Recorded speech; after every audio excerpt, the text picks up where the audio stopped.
Le bruit de la forêt de Teutobourg n'avait pas encore eu le temps de s'éteindre que Rome réalisa. 3 légions avaient disparu. Des dizaines de milliers de soldats, des boucliers lourds, les aigles des légions, tous étaient dissous dans l'air humide des marais germaniques. Quelques années plus tard, en l'an 71 de notre ère, Rome revint, non par vengeance, mais pour sa survie. Ce jour-là, 72 000 barbares se tenaient face aux légions de l'Empire.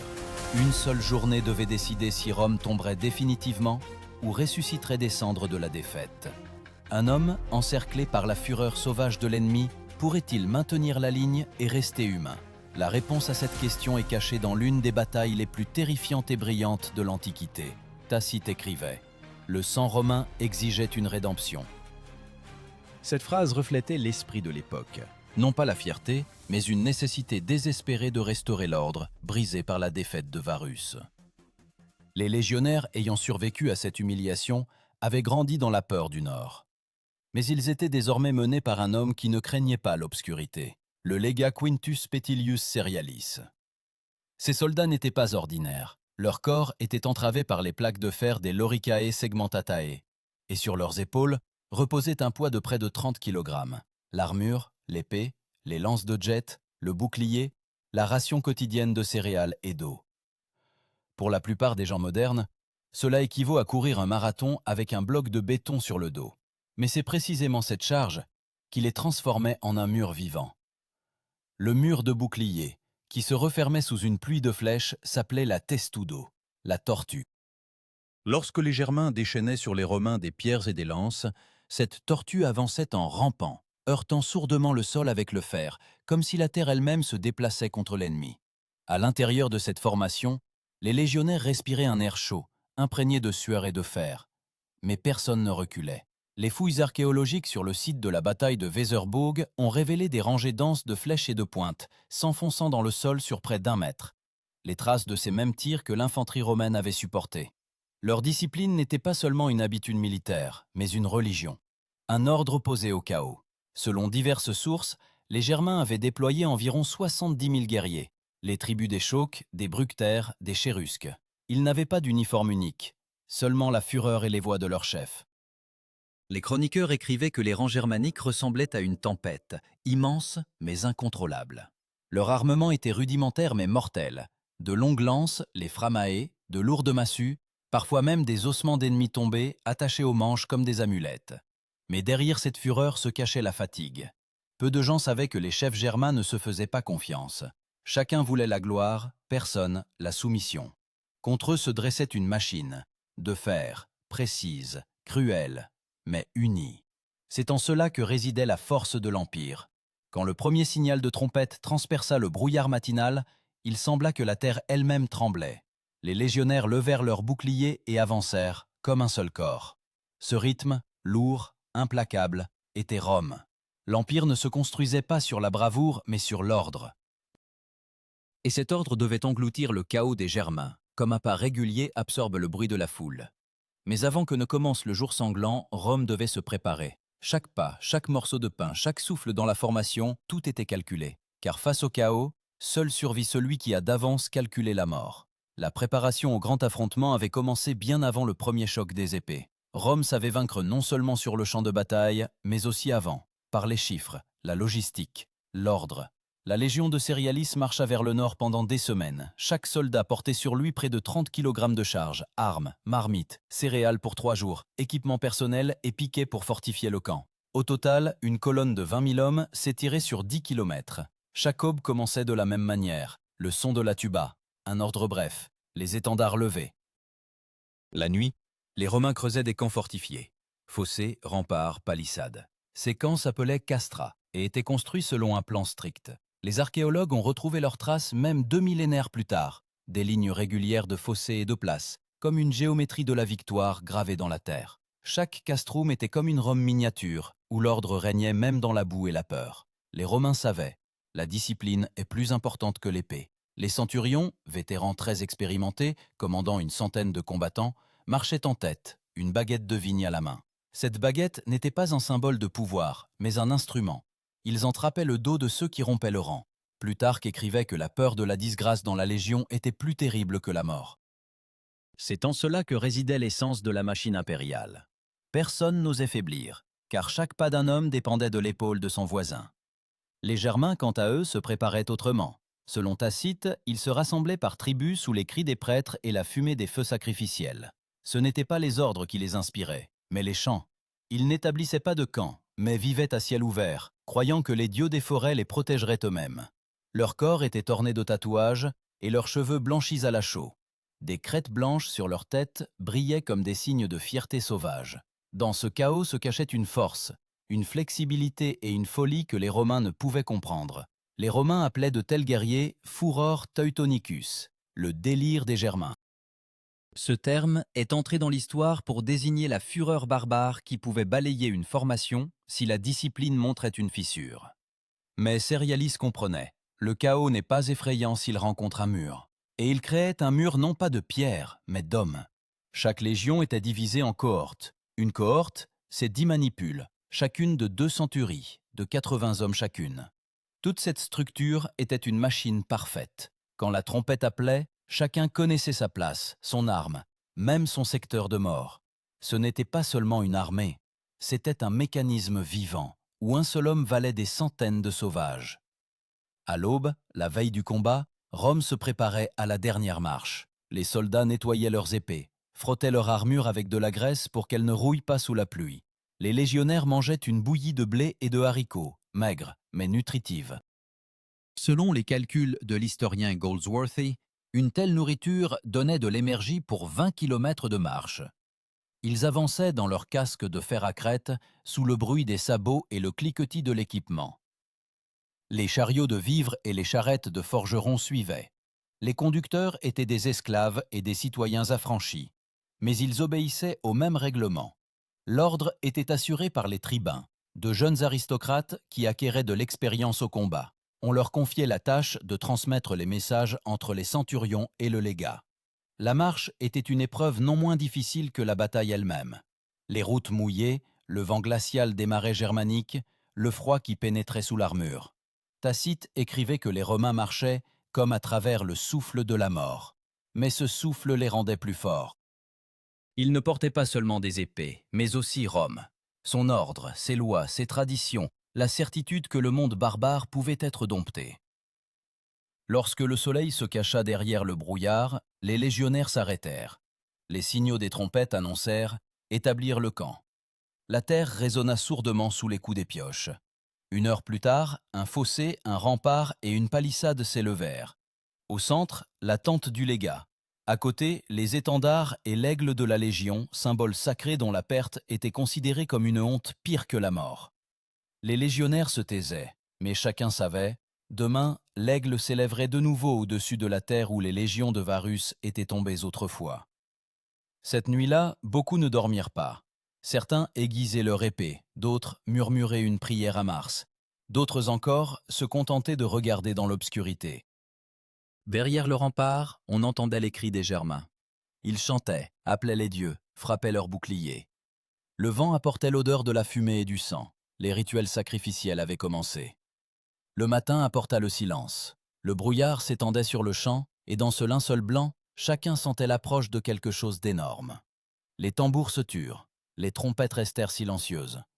Seul le cœur de chaque légionnaire battait régulièrement, comme les coups de marteau sur une enclume. Il savait que ce jour déterminerait si Rome resterait la maîtresse du monde ou se transformerait en un nom de plus dans la liste des empires déchus. Quand la première flèche transperça le brouillard, tout ce qui avait été préparé pendant des semaines devait se concrétiser en un instant. L'ordre contre le chaos, la discipline contre la folie. Et ce n'était pas aux dieux, mais aux hommes qu'il revenait de décider de l'issue de cet affrontement. Quand le jour se leva, le monde sembla s'immobiliser. Une brume froide s'étendait sur la plaine. L'odeur de la terre humide se mêlait à celle du métal. Et dans ce silence, on n'entendait que la respiration étouffée de milliers d'hommes sous l'armure. Au loin, les feux des camps germains scintillaient, irréguliers, comme des yeux de prédateurs dans le brouillard. Le légat Cerialis se tenait près de l'étendard, regardant vers l'est. Sa tâche n'était pas seulement de vaincre, mais d'effacer la peur qui s'était installée dans l'âme des Romains après la catastrophe de Varus.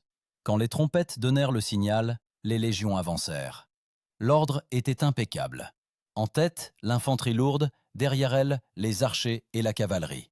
Chaque pas était mesuré, les boucliers étaient inclinés, les lances pointées en oblique. Ce n'était pas le mouvement d'une armée, mais d'une force de la nature, agencée sous forme humaine. Le sol tremblait, les oiseaux s'envolaient, et même le vent, semblait-il, marchait au pas avec la formation de fer. Le premier affrontement eut lieu au bord d'une petite rivière. Les Germains, dissimulés dans le brouillard, se ruèrent sur le flanc, espérant répéter le succès de Teutobourg, frapper soudainement et anéantir l'ordre. Leurs cris « Vaudan, Donard !» déchirèrent l'air. Mais les Romains ne fléchirent pas. Le centurion leva un signe, une courte baguette de bois, symbole de commandement, et la formation se resserra. Le resserrement des rangs sous ce signal s'appelait la contiguation, une manœuvre où les guerriers réduisaient la distance entre leurs boucliers, transformant le premier rang en un mur impénétrable. Sous une grêle de framae et de lances, ce mur avançait, lentement, mais inexorablement. Les Germains lançaient tout ce qu'ils pouvaient, lances, pierres, même des tisons ardents. Ils rugissaient comme des bêtes, mais l'acier romain répondait par le silence. Tacite écrivait que le son du combat romain était le son d'une forge. Les coups des épées sur les boucliers se fondaient en un rythme, comme des marteaux sur le métal. Les guerriers savaient, le rythme, c'est la vie. Perdre le rythme signifiait la mort. À chaque pas, ils sentaient la chaleur du souffle de leurs voisins, le grondement des coups, le grincement des courroies. Dans ces sons, la peur et le doute se dissolvaient. Au centre de la bataille, les Germains déployèrent leurs meilleurs guerriers, choisis parmi la tribu des Chattes. Ces hommes combattaient sans armure, leur corps était enduit de graisse pour que les épées glissent sur la peau. Ils étaient menés par des prêtres, criant des malédictions et des serments. L'un des termes antiques par lequel les Romains désignaient de tels groupes était clipeati, ceux qui sont protégés par un bouclier. C'étaient les gardes personnels des chefs, l'élite de la tribu. Leur assaut était comme une avalanche. Le premier choc fit tomber plusieurs Romains, mais le centurion se précipita en avant, ramassa un bouclier tombé et cria « Firmate ordinem !» Tenez la ligne. Ce clic devint le souffle de toute la ligne. Quelques secondes, et la cohorte se reforma. Alors la cavalerie entra en action. Les cavaliers romains, armés de longues lances, les contus, chargèrent le flanc des Germains, brisant leurs rangs. Les chevaux hennissaient, le sang giclait sur les boucliers, la terre tremblait sous les sabots. Mais les Germains ne reculaient pas. Ils ne reculaient que pour revenir. Leur tactique était simple. Attirer l'ennemi, briser les flancs, encercler. Et quand les Romains commencèrent à avancer, le brouillard retomba soudain, comme si la nature elle-même se rangeait du côté des Germains. De ce voile blanc s'éleva le rugissement de milliers de voix. De nouvelles troupes germaniques frappèrent par l'arrière. La légion se retrouva prise entre deux feux. Selon l'historien contemporain Adrian Goldsworthy, de tels moments décidaient du destin des empires. Tout dépendait des centurions, ceux qui maintenaient la ligne. Ils formaient les rangs, couvrant le bruit de la bataille de leurs cris, réorganisaient la formation, donnant des signaux avec les mains et des drapelets. C'est alors que dans la formation romaine retentit pour la première fois le signal de se réorganiser en formation orbicularis, une formation défensive circulaire dans laquelle la légion se transformait en un anneau de boucliers et de lances. L'orbicularis, un mot signifiant cercle, devint le symbole de la survie. Les Romains, encerclés, créèrent une forteresse vivante. Les Germains se jetaient sur elle, mais se heurtaient à un mur de métal. Les flèches sifflaient, les lances se brisaient, mais la formation tenait bon. Tite-Live écrivait « Quand les Romains deviennent un mur, même les dieux cèdent ». Les archéologues dans la région de Weserburg ont trouvé des vestiges disposés en demi-cercle, ce qui confirme l'utilisation de cette formation. Chaque soldat restait debout, protégeant son voisin et mourait sans bouger de sa place. L'ordre était plus important que la vie. Lorsque le brouillard commença à se dissiper, des milliers de corps restaient sur le champ. La terre était noire de sang et de suie. Et pourtant, malgré les pertes terribles, l'aigle romain se tenait toujours debout. Le soleil perça à travers la fumée, scintilla sur les armures et s'anima dans les yeux de ceux qui avaient survécu. Ils virent, l'ennemi avait fléchi, le chaos était épuisé. Et maintenant commençait la véritable bataille, non pas pour le terrain, mais pour l'idée même de Rome. Vers midi, la bataille se transforma en un chaos où le vacarme était tel que les mots se noyaient dans le fracas. La poussière se mêlait à la fumée, l'air s'épaississait de l'odeur de sueur, de sang et de résine brûlée dont les Germains enduisaient leurs lances. Mais l'ordre romain ne se désagrégeait pas. Il vivait, dans les gestes des centurions, dans le signal de la trompette, dans le rythme des pas. C'était le moment où tout se décidait, non par les dieux, non par le destin, mais par ceux qui ne détournaient pas le regard. Cerialis vit que le flanc gauche tremblait.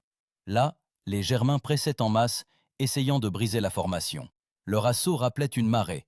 Rugissement, coups, recul, nouvelle attaque. Alors Cerialis envoya la réserve en avant, la 5e cohorte. Ces guerriers étaient des vétérans de Bretagne ayant traversé la révolte de Boadicée. Leurs visages portaient des cicatrices et leur armure les traces de dizaines de campagnes. Ils avançaient sans crier, avec une respiration lourde, comme des ombres. Dans leurs mains brillaient de courtes épées, les glaives. Ces lames d'environ 60 cm n'étaient pas destinées à trancher, mais à piquer. Les Romains disaient « qui tranche, blesse, qui pique, tue ». Et quand la cohorte s'enfonça dans les Germains, le combat se transforma en une danse cruelle. Coup dans le ventre, poussée du bouclier, pas en avant. Le sol sous leurs pieds fut rapidement couvert de corps. Les Germains tentèrent de riposter, mais leurs armes étaient plus longues, plus difficiles à manier au corps à corps. Ils trébuchaient, criaient, perdaient leur formation. Coup après coup, seconde après seconde, la cohorte avançait. La formation romaine rappelait une meule, froide, implacable, broyant la masse vivante. Tacite écrivait « Les Romains ne font pas la guerre, ils travaillent ». Au centre du champ, les chefs germains avaient aligné leurs propres réserves, de grands guerriers endurcis, protégés par de longs boucliers, enveloppés de peau de bête. Parmi eux se trouvait un ancien nommé Charide, l'un des chefs des Chauques. Les chroniqueurs mentionnent qu'il défia les Romains en levant son épée au-dessus de sa tête et en criant « Voici la terre où Rome mourra ». La réponse fut le son d'un corps. Derrière la ligne des légions, la cavalerie avançait. Environ 3000 cavaliers. Leurs lances brillèrent au soleil et un instant plus tard, ils s'abattirent sur le flanc de la réserve germanique. La force de l'impact fut monstrueuse. Les chevaux couverts d'armure brisaient les rangs. Les lances perçaient les boucliers. Les Germains chancelaient, tombaient, rugissaient. Mais même alors, ils ne se rendirent pas. La bataille durait depuis plus de 6 heures et aucune des deux parties n'avait d'avantage décisif. À ce moment, sur le flanc droit, les Germains entreprirent une nouvelle manœuvre. Plusieurs centaines de guerriers contournèrent les Romains par la dépression, espérant frapper le convoi. C'était un risque, couper la légion des provisions et de l'équipement. Mais Cerialis avait prévu cette manœuvre.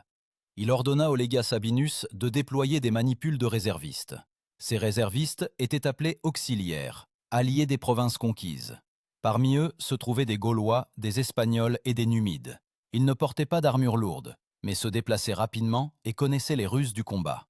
Lorsque les Germains se ruèrent sur le convoi, les auxiliaires les accueillirent d'une grêle de javelots.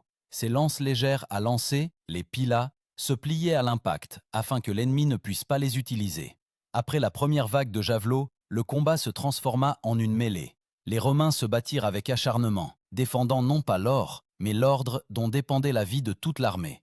Et bientôt, les Germains commencèrent à reculer.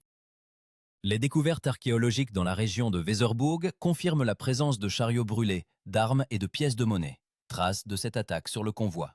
Cela montre que le combat a réellement couvert une vaste zone et ne s'est pas limité à une seule partie du champ. Vers le milieu de la journée, le soleil avait dissipé le brouillard et une brume chaude planait sur le champ de bataille. Selon les estimations des historiens, les pertes germaniques dépassaient 20 000 hommes, mais personne ne reculait. Leur fureur était illimitée, leurs cris perçants. L'un des centurions dira plus tard « Ils sont morts debout, comme des bêtes acculées ». Cerialis comprit que le moment décisif était proche. Il leva la main, donna le signal, un bref son de trompette signifiant l'avance de toutes les cohortes. Des centaines de boucliers se rejoignirent, la formation avança comme un seul corps. L'herbe sous leurs pieds devint rouge. Les Germains se jetaient poitrine en avant sur les lances, saisissaient les épées à main nue, mouraient, mais ne se rendaient pas. Le soleil déclinait vers l'ouest, et il semblait que le temps lui-même s'était arrêté dans ce carnage sanglant. Tout ce qui autrefois séparait les hommes, la langue, la lignée, la foi, avait disparu. Seule restait la lutte pour respirer. Chaque pas coûtait une vie, chaque souffle était une victoire. Rome et les barbares s'entremêlaient dans une terrible symphonie. Coups d'épée, râles, cliquetis du métal. Mais dans cet enfer, l'ordre romain continuait d'exister. Lorsque les Germains tentèrent à nouveau d'encercler le centre, les trompettes retentirent de nouveau, donnant l'ordre de se réorganiser en coins. La formation Venum, le coin. Les guerriers resserrèrent leurs rangs en triangle et percèrent les masses ennemies comme une lance-laire. Et cette manœuvre marqua le début de la fin pour les Germains. Le soleil se couchait. Le champ se transformait en une mer d'ombre et de fumée. Et là où le matin se tenaient les tribus, gisaient maintenant leurs corps. Rome tenait toujours, mais le prix de la victoire était monstrueux. La terre, imbibée de sang, tremblait, comme si elle se souvenait elle-même de la douleur. Cérialis regarda l'horizon et comprit. L'Empire avait survécu aujourd'hui, mais la survie n'était pas une victoire. C'était la promesse d'une nouvelle guerre, où le destin de Rome serait de nouveau en jeu. Le soir tombait lentement sur le champ de bataille, comme hésitant à toucher cet endroit. Un brouillard chaud planait au-dessus de la terre, un mélange de poussière, de sang et de fumée. Les Romains se taisaient. Leur corps était couvert de boue et de sueur. Leurs mains tremblaient de fatigue, mais la formation ne s'était pas brisée. Les centurions passaient le long des rangs, vérifiant qui était en vie, qui pouvait encore tenir debout. Derrière eux suivaient les guerriers des unités médicales, des porteurs avec des civières en bois appelés ferulae. Ils relevaient les blessés, les bandaient, apportaient de l'eau. L'eau, la chose la plus précieuse qui restait. La boisson était distribuée par gorgées. Cérialis était agenouillé près de l'étendard de campagne. Sa toge était imbibée de sang, mais son regard restait froid. Il comprenait. Le jour n'était pas encore terminé. Les Germains, malgré des pertes effroyables, n'avaient pas disparu. Des milliers de ceux qui étaient prêts à attaquer à nouveau la nuit restaient dans les forêts. Et si Rome permettait le désordre, la victoire se transformerait en catastrophe. Les légionnaires commencèrent à se fortifier de nouveau. Ils enfonçaient des pieux, montaient des tentes, érigeaient une palissade. Chaque campement du soir était comme un rituel, la preuve que l'ordre était vivant, même après le combat. Le soleil se couchait, et son reflet sur les armures ressemblait à du feu. C'était le feu de l'Empire, qui ne s'éteint pas, même quand tout s'effondre autour. La nuit, les Germains entreprirent une sortie désespérée. Environ 3000 guerriers, menés par les restes de la troupe de Charide, tentèrent de percer jusqu'au camp. Ils avançaient silencieusement, à la faveur du vent. Mais les Romains avaient des postes de garde, de petits groupes de soldats faisant leur service pendant 12 heures. Ces postes s'appelaient Vexilla. L'un des sentinelles entendit un craquement de branches et donna l'alerte. Instantanément, les signaux se répandirent dans le camp. Les trompettes sonnèrent, les légionnaires se levèrent d'un bond. En quelques minutes, la formation était assemblée. La lune éclairait leurs casques, et il semblait que des centaines de visages argentés regardaient depuis l'obscurité. Les Germains se ruèrent avec un rugissement, jetant des torches, mais se heurtèrent à un mur de fer. Le combat ne dura que quelques minutes, mais fut le dernier sursaut de la folie barbare. Les Romains repoussèrent l'attaque, et les corps des ennemis furent empilés près du rempart. Au matin, Cérialis inspecta le champ. Selon diverses estimations, les Germains avaient perdu plus de 70 000 guerriers. Les Romains, environ 8 000. Tacite écrivait « Le champ était si densément jonché de corps que la rivière ne pouvait plus couler. » Ce n'est pas une métaphore. Les archéologues ont trouvé des ossements humains et de chevaux dans des couches de limon, ce qui confirme l'ampleur du carnage. Après la bataille, les légionnaires enterrèrent les morts pendant 3 jours. Les Romains enterraient les leurs. Les ennemis étaient laissés aux oiseaux et aux bêtes. Pour les Germains, c'était une honte, une privation de repos après la mort. Mais pour les Romains, une leçon, un rappel à tous ceux qui décideraient de défier l'Empire. Au-dessus de la fosse commune, les légionnaires érigèrent une croix de bois sur laquelle ils suspendirent une couronne de laurier. Ce n'était pas un geste de vengeance, mais un signe de purification. Rome rendait l'équilibre au monde. Il est intéressant de noter que des siècles plus tard, les archéologues ont trouvé dans ces lieux des fragments d'inscriptions mentionnant les noms des centurions tombés au combat. C'est une rareté. D'ordinaire, les noms des simples soldats n'étaient pas enregistrés. Mais visiblement, cette bataille fut si terrible que même les fonctionnaires lui accordèrent une signification particulière. Depuis lors, les tribus germaniques ne se sont plus rassemblées en aussi grand nombre. Leur unité s'effondra, comme une tour d'argile. Rome réaffirma son autorité sur le Rhin et rétablit ses garnisons. Mais la peur du Nord demeura à jamais. Même en ayant vaincu, l'Empire sentit que la limite de sa puissance ne se situait pas le long des fleuves, mais au-delà de la limite humaine. Cérialis le savait. Dans son rapport à l'empereur, il écrivait que « la fureur germanique n'est pas épuisée, elle ne fait que dormir ». Ces mots devinrent prophétiques. 100 ans plus tard, c'est du Nord que déferleraient de nouveau les vagues de barbares qui détruiraient les murs de Rome. Mais alors, ce jour-là, il semblait que tout était sous contrôle, que l'ordre avait vaincu le chaos, que l'Empire était éternel. Quand le soleil disparut définitivement, les légionnaires se rassemblèrent autour des feux. Ils mangeaient du pain sec, le buvant avec de l'eau, et se taisaient. Certains regardaient le ciel, où les étoiles scintillaient déjà. Un des vétérans dit doucement « Nous avons gagné, mais pourquoi ai-je l'impression d'être mort ?» Personne ne répondit. Car chacun comprenait. Une partie d'eux était restée là, dans la boue, sous les corps des ennemis. Et pourtant, Rome survécut. L'aigle de la Légion fut nettoyé du sang et de nouveau hissé au-dessus du camp, un symbole qui avait survécu à des milliers de morts. À partir de ce jour, il signifiait non seulement le pouvoir de l'Empire, mais aussi son prix. Chaque clou dans ses boucliers, chaque goutte de sueur sous l'armure, chaque cri de douleur devint le fondement de ce qu'on appelait le mot Rome. Et bien que la bataille fût terminée, le silence n'apporta pas la paix, car la victoire ce jour-là ne signifiait qu'une chose: l'humanité avait de nouveau prouvé qu'elle était capable de se détruire elle-même pour l'ordre. Et quelque part au fond de la forêt, le vent agitait l'herbe, comme le souffle de ceux qui n'étaient pas revenus. Quelques jours après la bataille, le camp de Cerialis se transforma en une ville de bois et de sang. Les forgerons réparaient les armes, les médecins bandaient les blessés, les scribes rédigeaient les listes des morts. Chaque soir, lorsque le soleil disparaissait derrière les collines, de la fumée s'élevait au-dessus du camp. Les Romains brûlaient les restes des Germains. C'était un acte non de vengeance, mais de nécessité sanitaire, mais aux yeux des tribus du Nord, un sacrilège. Ils croyaient que les âmes des brûlés ne trouvaient pas le chemin de Valhalla. Ainsi, la discipline romaine engendra involontairement une nouvelle haine. Cerialis se tenait près du feu, un rouleau à la main. Il contenait un message pour Rome. En quelques lignes: victoire remportée, les barbares sont dispersés. Les pertes sont grandes, mais l'ordre est rétabli. Il comprenait que ces mots figureraient dans les annales, où ne resterait qu'une formulation froide, ne transmettant ni l'odeur de brûlé, ni le poids des cadavres, ni les regards des mourants.